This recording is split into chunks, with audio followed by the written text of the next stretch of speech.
Hi folks, got another review for you. Today we're looking at the Xenta HM-3328 wired optical gaming mouse. Now I've already taken the mouse out of the box, hence why that's just a clear plastic cover in there, but I thought it'd be good just to have a look at some of the information on the box before we proceed with the review. Now what's interesting about this is a budget gaming mouse. You will find this very, very cheaply.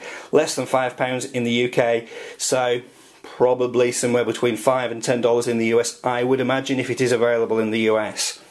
So what has first of all pleased me is the fact that you do get this rather nice box with it, which for a budget product is rather unusual. And it does give you a fair bit of information. It tells me on here it's a high precision optical mouse with an ergonomic design and plug and play. So you can just plug it in and don't need to install any drivers.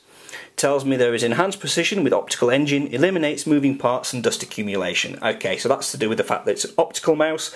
Most people these days are using those anyway. Comfortable fit for either hands and for long-term use, so it can be left or right-handed, though if you use it left-handed some of the side buttons would be more awkward. And it's got adjustable Dpi settings, 400, 800, 1600 and 2000. There's several logos on here which are difficult to make out, but again it reminds us there's no driver required, it's ergonomic, adjustable Dpi sensor and compatible with Vista, is what it tells me on here. On here it's got your system requirements, an IBM PC Pentium 233 compatible or higher. I cannot imagine there'll be many people running a PC with a spec lower than that.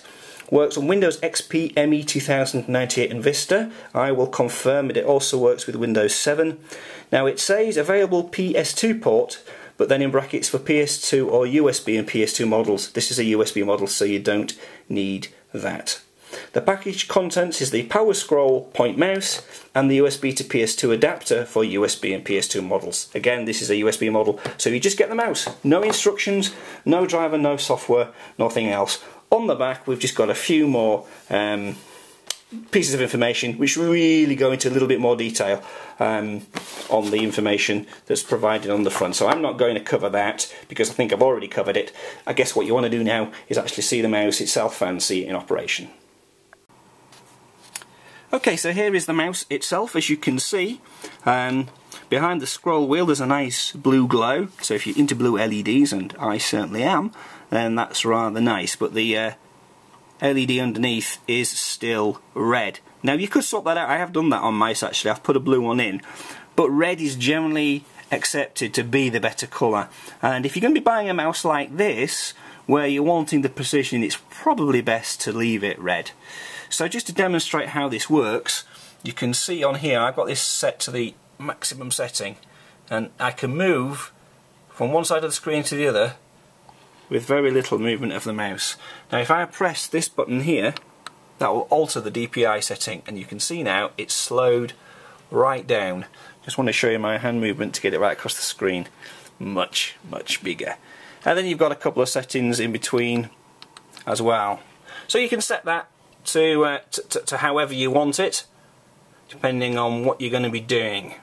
Okay, so the adjustable DPI certainly does work. In terms of feel, it feels quite nice in my hand. I always tend to hold a mouse loosely and tend to move it all out with my fingers, and it does allow me to do that.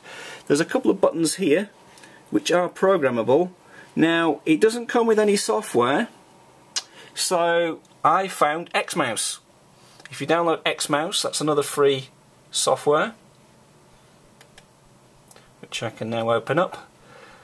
Okay, Xmouse is great because that will allow you to program the mouse fully. Okay, so you can kind of have a default setting, or you can have different profiles depending on which application you are using. Great piece of software, and this mouse is compatible with that. One other nice little function as well is, you probably can't really see it, there we go, that's better. This little button here is actually a double click. You only press it once and it automatically double clicks, so that can be useful as well. So overall, I'm impressed with this for the money. It's a little bit light, as you might expect. As to its longevity, I really don't know. I'd have to see how I get on with it, but I've been impressed with it so far. It seems precise, it feels pretty good in my hand, and to be honest with you, for the money you pay for it, well, you can't really complain. And if it doesn't work in 6 months' time, then I probably can't really complain either. To be honest with you, I've got this because I wanted to make an order up to a nice round amount.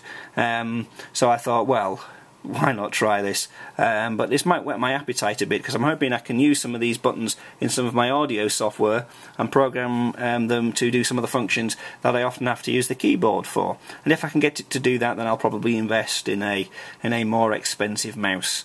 But for the time being, the Xenta mouse, I'm pleased with it, and let's just see how much usage I can get out of it. Thanks for watching the video.